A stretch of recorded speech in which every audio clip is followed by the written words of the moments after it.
Welcome to A Better Path Through Grief, a podcast that aims to help you navigate the challenging terrain of loss and grief. In each episode, we'll explore the different types of grief and provide insights, tools, and stories to help you find a better path forward. Whether you're experiencing a loss of a loved one, a job, a relationship, or a dream, the goal of this podcast is to offer support to one another and guidance to help you heal and find hope. So please join us on this journey as we explore the many facets of grief and discover a better path through the pain.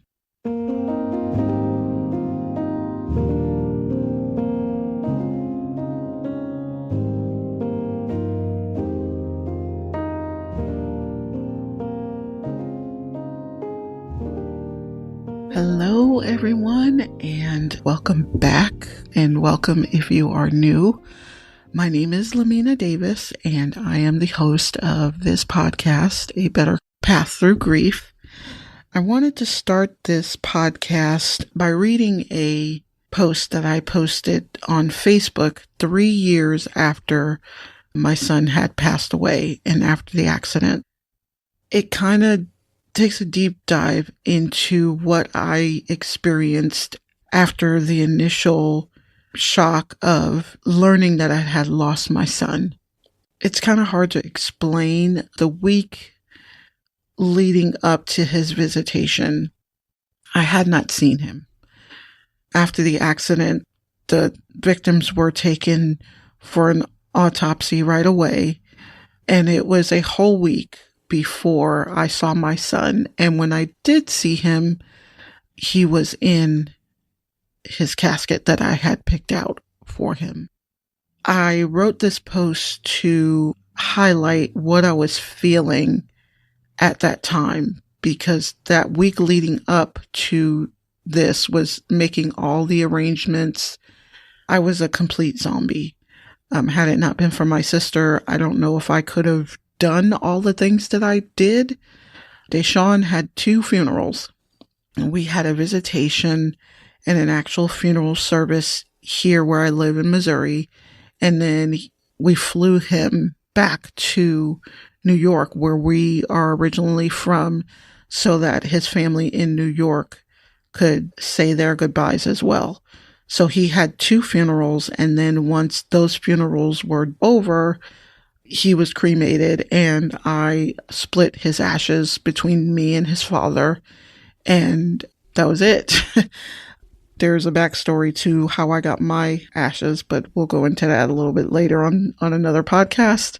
After everything that was done, the whirlwind of learning that I had lost my son, the week of preparation, family, talking to people I hadn't talked to in years because they heard what happened, and reconnecting with family members I hadn't talked to in years, and just the outpouring of support and people rallying around me.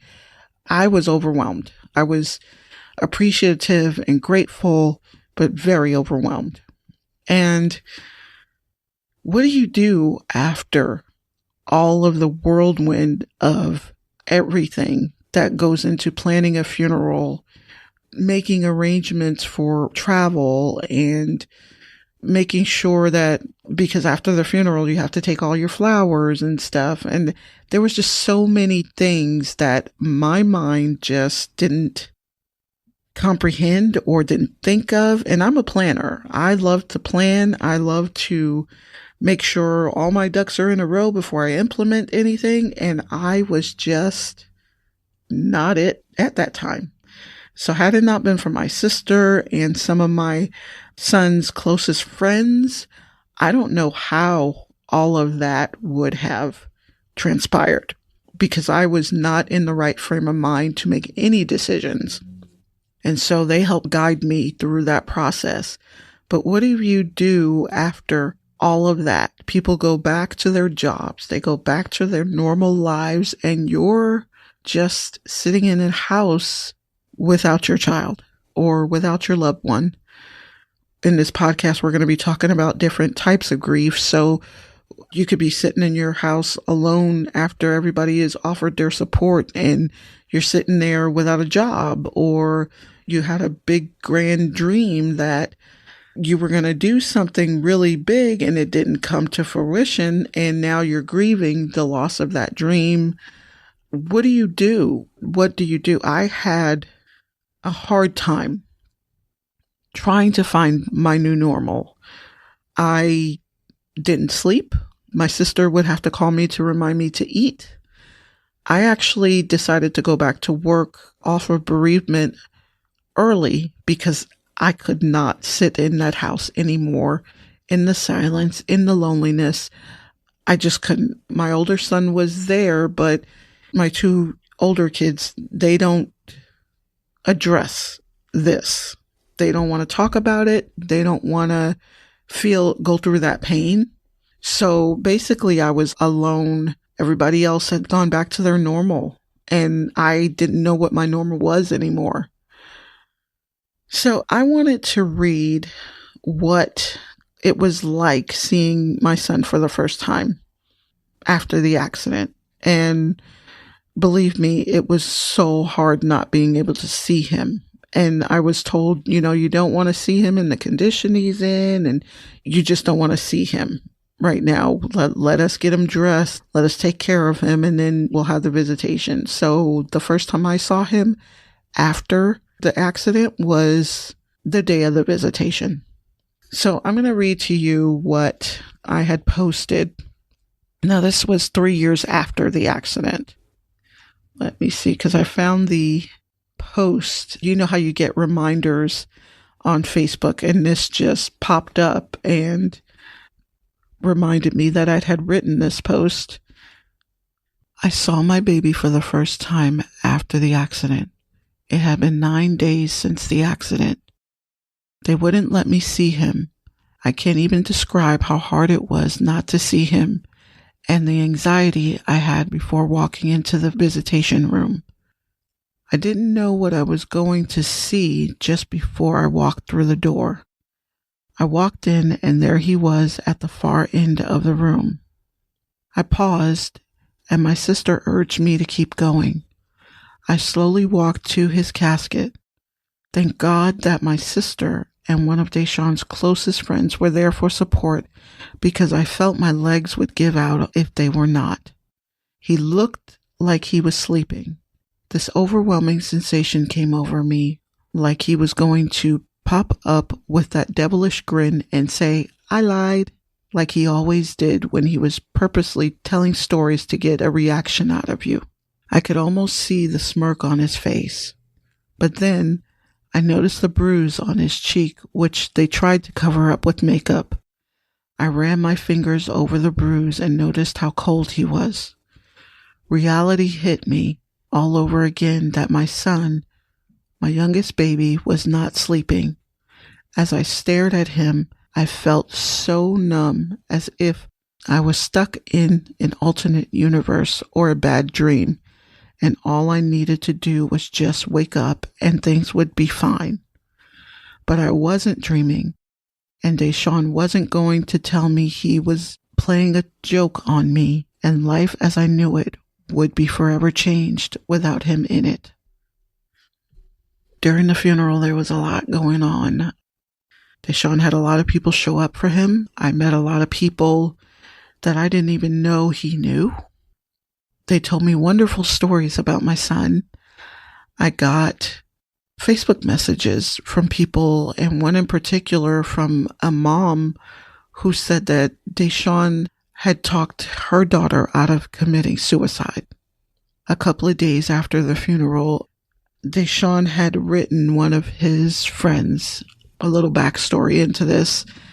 Deshawn wanted to be a rapper, and he met a friend online, and they would collaborate together, send each other voiceovers for beats and stuff like that. Well, just like Deshawn, this young man got into trouble and was in juvie, and Deshawn wrote this young man a letter encouraging him to focus on his dream and forget about everybody else and focus on his comeback. And he told him how he was coping with just not giving into the temptation to do the wrong thing. And he also told him that he was going down a better path. The reason I know about this letter is because the young man was released from juvie. And so when the letter reached the facility, he was no longer there. So they returned it to sender. And I received it a few weeks after Deshaun had passed. And I was really hesitant to open it because, this is Deshaun's private mail. Why would I open it? And then the thought went through my head is, what is he going to do to you? And it may seem wrong to think that, but I felt like I needed to open it and see what it was about because I had no idea. About a week before he passed, he did ask me for paper and a pen and an envelope and stamps, so I didn't know what he was doing. And so when I read it, I lost it because he turned that corner. He was being so encouraging to so many people. Like I said during the first podcast episode, I came home from grocery shopping and he was in the room with his friends showing them his report cards and saying, this is a better path. And then he's showing me, look, Mom, I'm showing them a better path. So to me, reading this letter and just seeing how he turned that corner. He was doing good. Now, he did have little episodes where he would miss curfew and he would call me at 11:30 at night when he was supposed to be home at like 9 and tell me, can you get me a cab home? And, kids do stuff like that. They go places not thinking of, am I going to be able to find a way home? He did that very often. He did focus really hard on his music. He released a song on YouTube and had his friends over and they were all doing the rapping like they used to do before he went to juvie and stuff. And Deshaun, to be transparent here, Deshaun went to juvie because he did not want to follow rules. He did not want to go to school. He did not want to follow a curfew. And I saw him going down a path I didn't like. So I stepped in and intervened. We tried to prevent him from going to juvie, but he refused to listen. So the ultimate was he went to one juvenile facility for, I think, 6 months. And then another one came out and he really wasn't changed. And he went right back into another one. And that one was for, I think, a year. And that one really was the turning point. Shout out to Riverbend Rehabilitation Center and all the staff and people who helped my son turn that corner. So I want to talk about, in the beginning of this podcast, I asked, what do you do when the whirlwind of the funeral is over? Your support, your family, your friends, all that love and support that kept you sane and in this little cocoon of support is now gone because they have to go back to work. They have to go back to their normal lives. But what is your normal now? Like I said, I wasn't able to sleep. I would forget to eat, just being up all night because I couldn't sleep because my mind would keep going.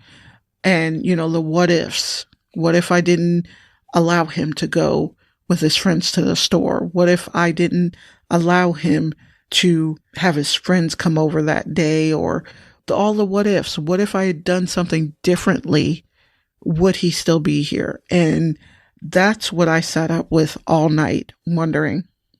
I had no family here. And so the funeral home recommended my current pastor and his wife. They went over with they were so good. And it's a funny story on how my pastor's wife and I are now like besties. But it's a funny story. Our paths crossed a lot and we didn't even know it before Deshaun's accident and directly after the accident. I worked with her sister, who was a nurse, and our paths just crossed. I took care of their mom when she was in the hospital with cancer, fighting cancer. Our paths crossed then, and we didn't even know it. I'm getting off topic here, but they took care of Deshaun's funeral. My coworker, her sister that I worked with, actually sang at Deshaun's funeral. because I requested it, and she's known as the singing nurse, so I wanted her to sing at his funeral.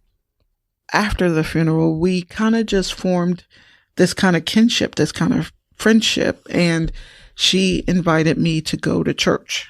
She said, no pressure. My pastor invited me to come to church, and they were both like, no pressure at all. And at that point, I was at a crossroads because I was in so much pain. So I was angry. I was hurting. I didn't want to leave the house. I didn't even want to get out of bed. And I was at this crossroads because my family has a history of addiction. I lost my parents to addiction. And I was at this crossroads of, how do I numb this pain? Do I go down the road of drinking and drugs and trying to numb this pain that way? Or do I turn to God and have him get me through this storm? I'm asking myself before the offer came to go to church. While I'm asking myself this question, God put my pastor and his wife in my path, and they made the offer for me to go to church. And I went to church one time. The first time I went to church, I felt so welcomed. Everybody welcomed me, and it was a little bit awkward because I hadn't been to church in a while. I grew up my grandmother was a very devout Christian, and she would take us to church every Sunday. And I was too young to know what was happening at that time. So I felt really awkward going into church again. I didn't know the protocols and everything. Not that there are protocols, but they were doing things like I felt really weird. Like they were having praise and worship. And when the pastor preached, people were standing up and clapping. And I'm like, okay, I don't know what I'm doing, you know? And so I felt at home there, but I felt a little awkward because I didn't know what I was supposed to do. But I knew that after that welcoming feeling, that sense of welcome to the family, I knew I wanted to go back. So my spirit just said, you need this. This is your answer. And so I know that God put them in my path. He put them in my path when the funeral home suggested them to do the funeral. And then after, when they invited me to church, I went, and I have not stopped going since, unless I'm out of town or something like that. I have continued to go to church and become involved in the church. They actually baptized me at the church. It has helped me in my grief journey tremendously. There are still nights where I can't sleep. There are still times when a memory will hit me and it's like knocking the breath out of you. I would consult with my pastor, and he would tell me, when you are in those times of darkness and sadness, turn to God and pray. And you guys, it has helped me tremendously. I have my moments where I go through battles with anxiety, depression, and I pray. And it feels like a tremendous weight is lifted off me when I do. The sadness is gone. The emotion is gone. And I wanted to tell a story about just that. The sadness, the emotion, the anxiety, the depression, all of that. About a few months after Deshawn had passed, I was in the house and I was just feeling like I was very kind of like going stir crazy. Like my mind was just jumbled. Just a lot was going through it. I kept replaying the day of the accident over and over in my head. I replayed the day of the funeral over and over in my head. And I just felt like I was going crazy. So I decided that I was going to get out of the house and treat myself to a movie. And I believe I went to see Wonder Woman. But even that, trying to distract my mind, it didn't help. So I left the movie theater and I started walking down the road towards the shops, and everything around there reminded me of him because that's where I would have to go to visit him, because one of the juvie centers was right behind the mall where the movie theater was. So I remember taking the walk to go see him every Saturday. I remembered, what that entailed. I would get 2 hours to sit with him and braid his hair, and we would just talk. And, that's how we regained our connection. So all of that was going through my head that day. And I just felt like I was spiraling, like I couldn't get the thoughts to stop. Just when I felt like I was about to really, really just lose it, I cried out, "Lord, please help me." And just like that, there was this calm that just fell right over me. The thoughts just stopped. My mind was clear. I wasn't feeling like I was spiraling or going crazy. It was just calm. This calm that just came over me. And I've told this story a bunch of times, and I don't want to seem preachy or anything like that, but this is how I have been coping. Whenever I feel like things are spiraling or things are out of control, I just say, "Lord, help me." Or I just get on my knees and I pray. Or if I'm in bed and I don't feel like getting up out of the bed, I just pray while I lay in bed. And it helps. Now, I do believe that faith without works is dead, as they say. So I do ask the Lord to help me. And I do take steps on my own. I do therapy. I do grief therapy. And this is just recently. I've tried several different therapists, and it just, either there was no consistency with it, or we just didn't mesh, or something like that. But right now I am steadily in therapy because things just seem to have spiraled a little bit. I'm having really bad anxiety and really bad depression and having trouble focusing. And then all of a sudden I had trouble with my thyroid, and all these things just started happening. And I'm praying and I'm praying and I'm praying, but I'm not doing anything in the meantime to combat the storms that are hitting me one after the other. So my question to everyone else is, what do you do when you have experienced a loss and you feel like your life is just spiraling out of control? How do you come back from that? And, my way doesn't work for everybody else. Like I said, I'm not a licensed therapist. I don't have a degree in psychology or anything. I just do what seems to be working for me. So my question to you guys is, what do you do to cope? What are your coping skills? Have you learned any coping skills? For me, it's prayer and therapy. I might be adding some other things on there because I love to create and be artistic, if you will. I own my own web design business, and that brings me a lot of joy. So, another thing I would do is just do the things that bring you joy. When I think of Deshaun and I have a memory that I laugh, the boy got on my nerves. He used to have me braid his hair, and he's got thick hair. And so braiding his hair would give me my fingers cramps, like arthritis cramps. It would be nice and neat, and he'd be happy with it. And the next day he would take it out, and I wanted to throttle him because I spent all his time, and he would just laugh like it was just the funniest thing. He would do stuff like, if he needed to get home, he would get in a cab and the cab would bring him home. I did not know that he was in a cab. He would come to my room and he was like, "The cab's outside. They need you to pay him." Excuse me? Did I say I was going to pay for your cab? But then I'd have to do it because there's a cab sitting outside. He has no money.